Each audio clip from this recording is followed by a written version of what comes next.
Et boum, balance les antigènes. Tu veux tout savoir sur le principe de la vaccination en moins de 5 minutes? C'est parti. Lorsque l'on se fait vacciner, on subit une injection d'antigènes dont la virulence a été diminuée.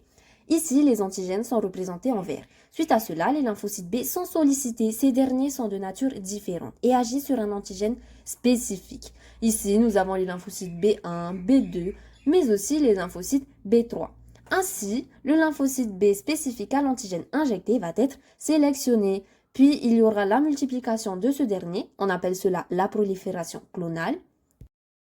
Ensuite, une partie sera conservée en mémoire afin de réagir rapidement lors du deuxième contact. Ce sont les lymphocytes B mémoire. Quant à l'autre partie, elle va se différencier en plasmocytes et va pouvoir sécréter des anticorps solubles. Ici, ils sont représentés en rose et ont la capacité de circuler dans le sang afin de repérer les antigènes et de les neutraliser.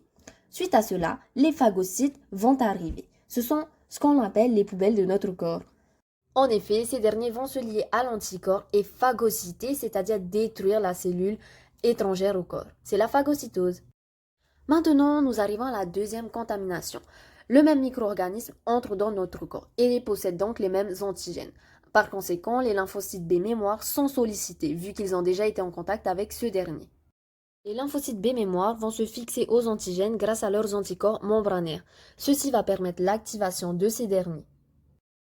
En conséquence, les mêmes étapes se reproduisent. Nous avons tout d'abord la sélection du lymphocyte B spécifique à l'antigène, puis la prolifération clonale, ensuite une partie qui sera gardée en mémoire et l'autre qui va se différencier en plasmocytes afin de produire des anticorps solubles, représentés en rose.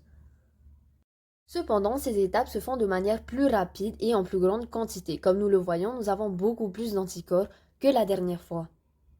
Comme nous le savons déjà, les anticorps solubles vont encore circuler dans le sang et reconnaître les antigènes afin de les neutraliser, tout en se fixant à ces derniers.